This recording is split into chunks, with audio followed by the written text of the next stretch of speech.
Hi all signs, Gemini, Libra and Aquarius, Cancer, Pisces, Scorpio, Aries, Leo, Sagittarius, Taurus, Virgo, and Capricorn.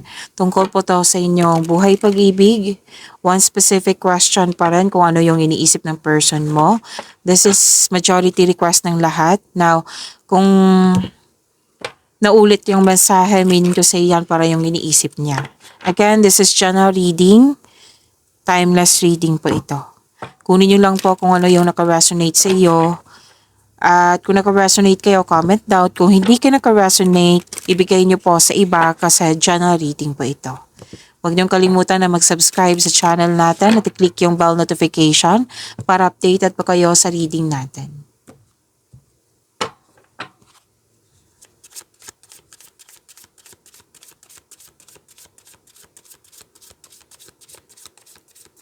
Ano ang iniisip ng person mo, Gemini?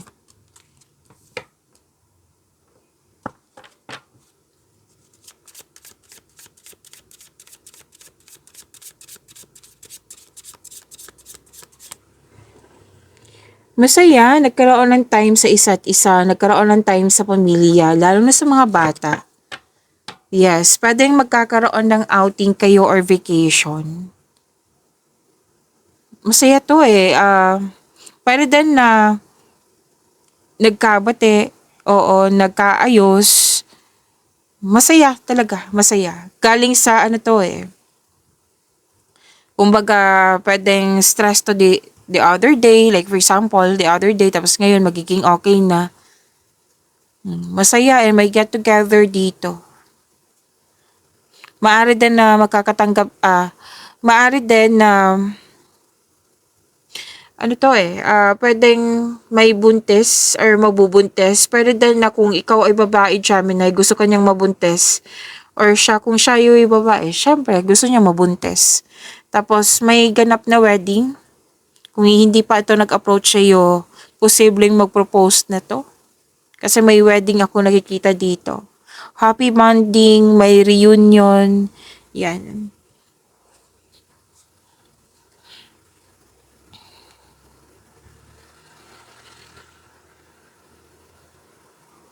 At sabi din dito na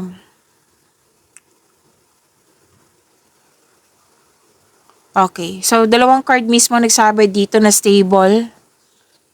Stability sa inyong relasyon.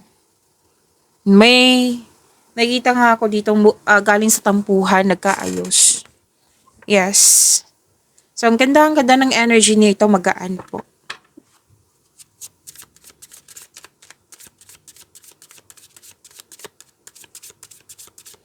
Ano ang iniisip ng person ni Libra?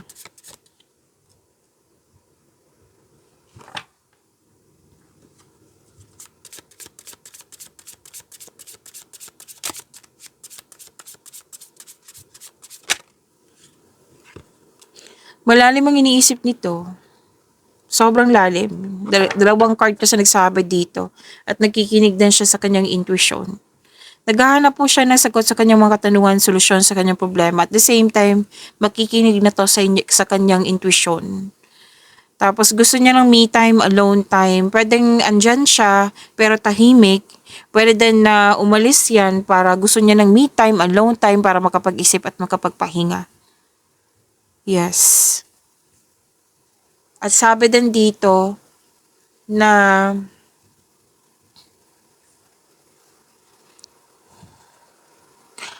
okay. Sinabi kasi dito na ayaw niya nang mag-overthink. Gusto niyang makinig sa kanyang sarili kasi kaya nga gusto niya ng me time muna. Space. So space doesn't mean na bad yan. Space is gusto niyang pahinga muna para kung wala kasing space, masasakal siya. Kasi mukhang nag-overthink tong taong ito. Tapos, teka, nag-overthink na ako So, dapat ayusin ko to. Yan. So, malalim ang iniisip, tahimik, gusto niya ng space. Baka magtaka kayo, tahimik lang yung person mo nyo ngayon. Yan, gusto niya ng space po. So, bigyan mo ng space. If this person is asking for space, bigyan mo. Kasi kung hindi mo siya bigyan ng space, nako, mas mabibigatan siya niyan. Like, mag-overthink siya niyan. Yan. Kasi space is pahinga din yan eh. Lahat ng mga lahat ng may healthy relationship, may space yan sila.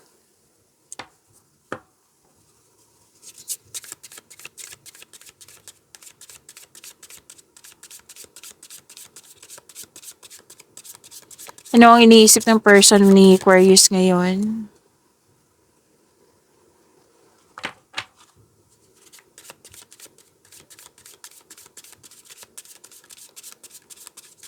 Iniisip niya masaya, may get together, may fulfillment sa pangarap. Yan. Yan ang sabi dito. Ayusin ko lang yung taper ko.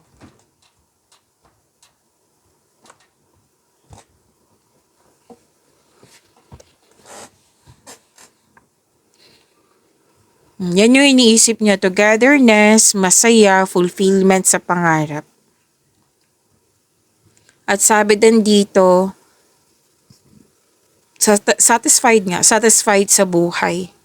Tapos may iniisip din siya dito magbigay ng sustento or sustento para sa anak. May energy din ako nakikita dito na tuto sa desisyon, ideas or plano. Or di kaya may nangingialam sa desisyon, ideas or plano. Pwede din tungkol po sa third person. Third party. Oo. So, yan yung iniisip niya ngayon. So, let's proceed kay water sign. Cancer, Pisces, and Scorpio.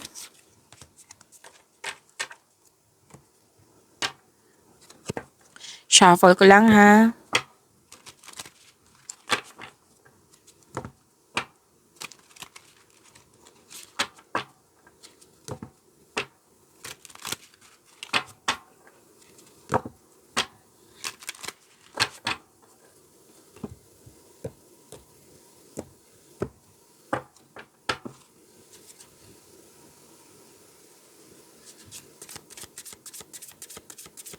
Ano ang iniisip ng person ni Cancer ngayon?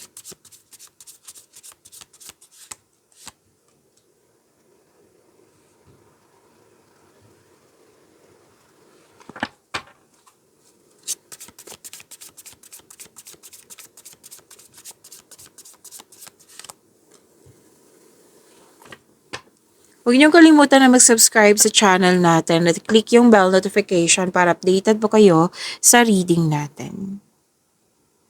Malalim din ang iniisip po.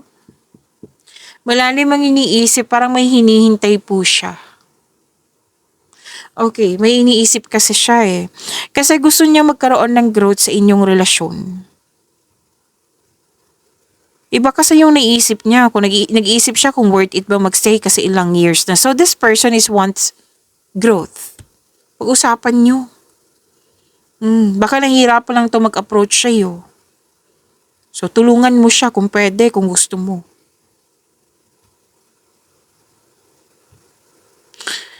Okay. At pwedeng naiinip talaga siya dito kasi gusto niyang magkaroon ng growth. Gusto niya meron na sa kanyang mga hinihintay. May hinihintay kasi siya dito eh. Gusto niya meron na talaga. Kaya lang naiinip siya kasi wala pa. Like yung sinabi ko kanina na nag-iisip kung worth it ba magstay kasi ilang years na. So this person, hindi siya, kumbaga, gusto niya ng growth.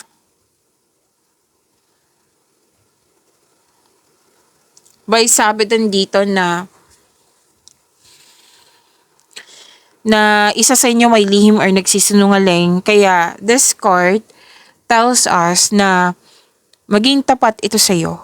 Kailangan nyo mag-usap at maging tapat at bukas at makipag-usap ng malinaw sa loob ng inyong relasyon.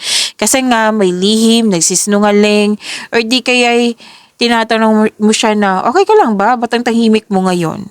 Pero hindi pala siya okay. Okay lang ako pero hindi pala siya okay. So, naiinip siya kasi gusto niya magkaroon ng pagbabago sa inyong relasyon. May hinihintay siya na gusto niya ngayon na. Yan. So, kailangan talaga ng communication is the key. Kumbaga.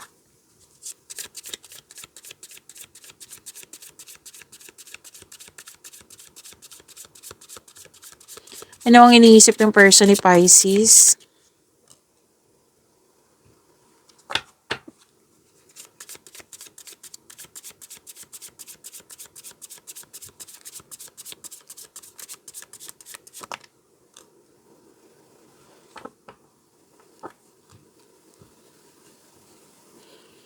Okay, yung person mo, may gagawin siyang bagong simula. Tapos haharapin niya ito. At first, nagkaroon siya ng fear. Pero ngayon, haharapin niya ito para ma-overcome. May bagong simula, may bagong gagawin. Oo. Na magkakaroon siya ng confidence. Itong dalawang card na ito, magkakaroon siya ng confidence para harapin itong new beginning na ito. Mukhang may tampuhan kayo the other day. Kaya pwedeng kakausapin ka ng taong ito kasi confidence kasi to eh. Haharapin niya na yung nagbibigay ng weakness sa kanya. Kasi may nakikita kong fear. Pero ngayon, kakausapin ka niya kasi mataas na kanyang confidence niya. Gusto niya magkaroon ng pag-uusap at forgiveness.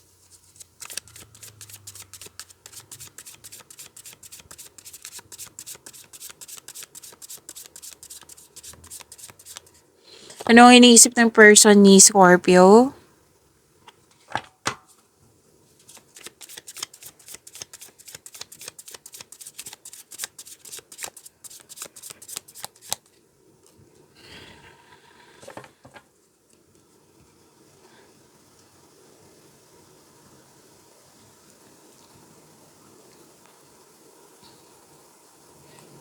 Okay. Iniisip niya, gusto niya mag-hard work, gusto niya mag-focus sa kaperahan, sa career niya, kasi gusto niya magkaroon ng malaking ipon. Kasi, lalo na sa mga may relasyon dito, kasi gusto niya magsarili na kayo, magbuo ng sariling pamilya. Kaya, niisip niya, kailangan talaga ng malaking ipon para masunod tong gusto niya na magsarili na kayo. Magbuo na kayo ng pamilya. So this person is naging hard worker. Baka nagtaka kayo na sobrang busy niya. Yan, kasi gusto niya magkaroon ng success sa kanyang career and money para sa future niyo. Okay, kasi nagkaroon siya ng sense of stability eh. Gusto niya ma-secure yung future. Naghahanda po itong taong ito.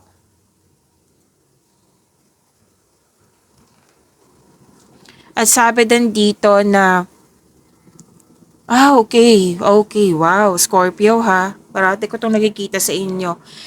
Aamin to at may proposal po. May i-propose siya sa iyo. Kung may relasyon kayo nito na hindi pa siya nag-propose, posibleng mag-propose to sa iyo. Kaya nga nag-iipon siya, 'di ba? Para sa future niyo kasi gusto niya nang may mag-level up na kayo. So expect na may proposal na parating. Kung kasal na kayo, pwedeng project to na sabihan ka niya, may project ako na magpapaalam siya sa iyo, mag-iipon ako ng ganito kasi gusto kong ganito sa future natin. Yan. Magdi-discuss siya sa iyo. Yes. Next is fire signs, Aries, Leo, Sagittarius. Shuffle ko lang po.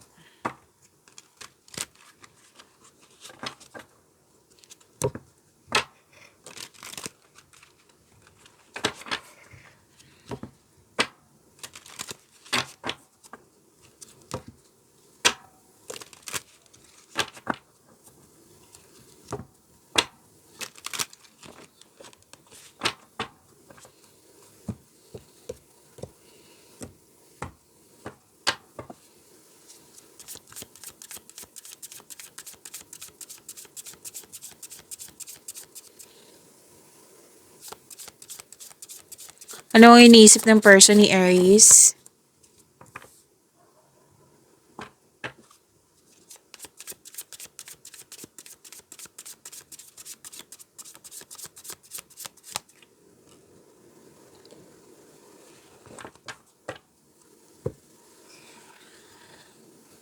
Iniisip ng person mo na gusto niya masunod yung gusto niya.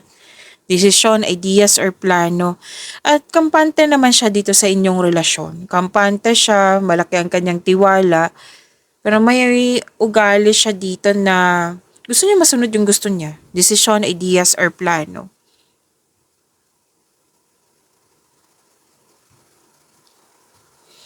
At sabi din dito na may magaganap na kasal or pamamanhikan or any kind kung kasal na kayo, pwede din na kung ano man tong tradisyon ng Pinoy. Basta masusunod yung tradisyon. Yes, at yes, wedding bells is coming. Ang ilan sa inyo. Kung hindi kasal ha, pwedeng ibang tradisyon ng Pinoy na masusunod.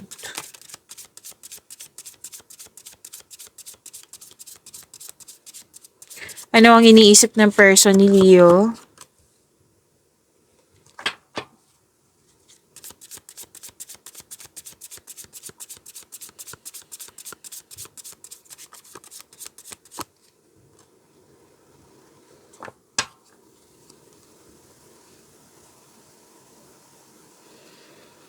Okay,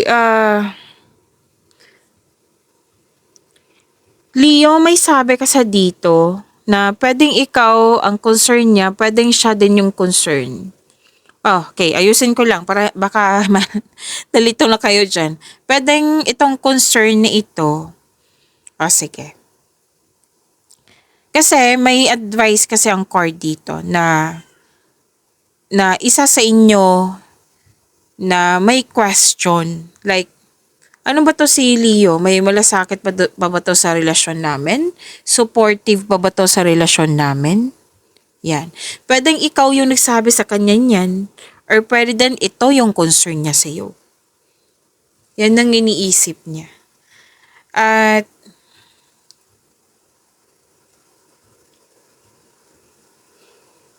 gagawa ito ng desisyon. Yes, kasi may pagpasya dito eh. May pagpasya ako nakikita dito. Nagagawa ng importanteng desisyon. Yan. Ang laki ng influence ng single parent dito.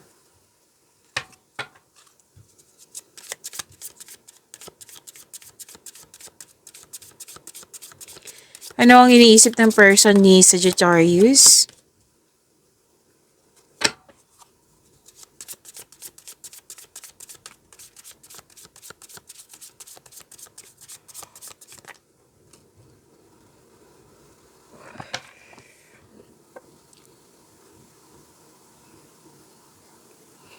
Okay, sabi po dito,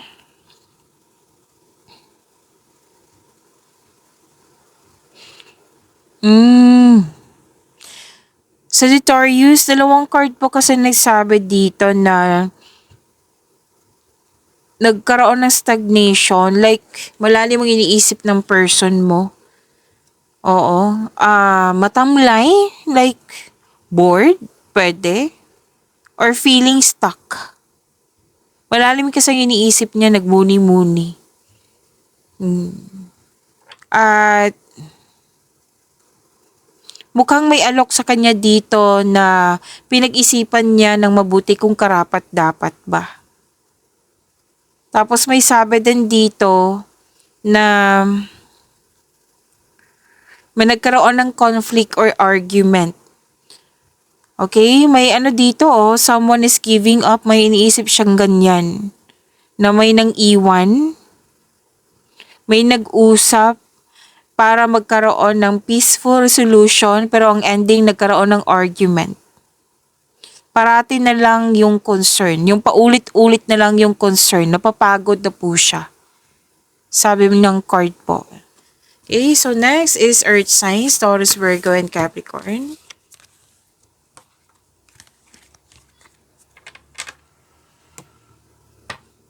Shuffle ko lang po.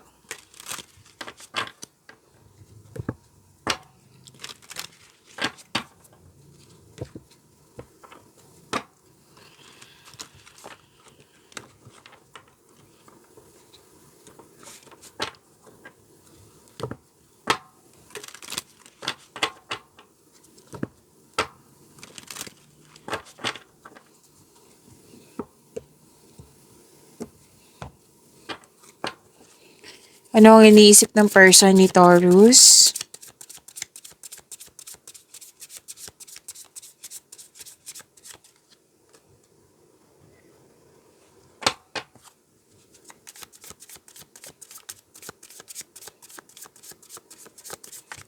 Iniisip niya ngayon, Taurus, nag-move forward siya. Pwedeng nagbakasyon, magpahinga, pwedeng umalis, basta nag-move on to. Kasi nasaktan to before. At ngayon, willing na siyang mag-move on. At sabi din dito na, pwede din. Pwede din. Kasi may sinabi dito na may nangyari sa nakaraan na nagbigay ng lungkot sa kanya. Tapos, nag-decide itong mag-move on. Move on literally na nandyan siya pero nag-move on na siya. At mas pipiliin ng taong ito na mag-trust sa kanyang, what I meant is magbigay tiwala sa inyong relasyon. Okay? Mas malaki ang kanyang tiwala sa inyong relasyon na magkaroon ng stability. Ayaw niya ng away kaya nag-move on ito. Okay?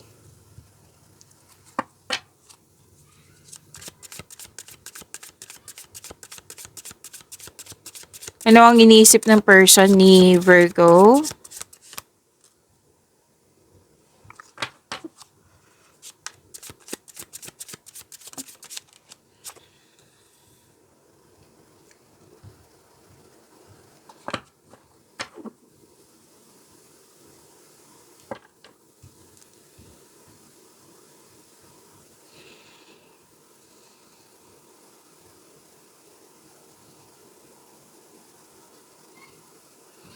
Okay, mukhang may ano dito, buntis.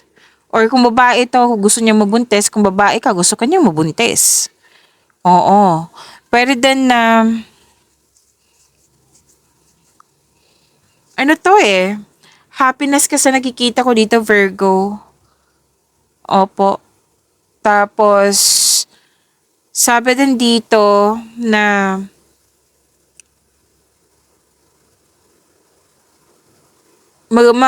gusto niya masunod ng tradisyon ng Pinoy. Like, gusto niya magkaroon ng pamamanhikan or kasal. So, wedding bells is coming. Kung kasal na kayo, any kind of tradition ng Pinoy. Basta ang nakikita ko sa dalawang card na ito, very inspired, happy, at gusto niya magkaroon kayo ng level up. Kaya nga may mga ano dito masusunod na tradisyon. Okay?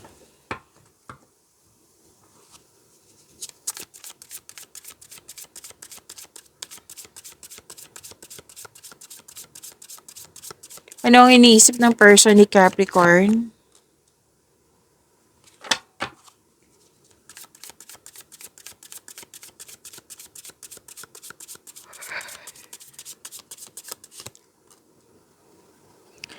Huwag niyong kalimutan na mag-subscribe sa channel natin at click yung bell notification para updated ba kayo sa reading natin.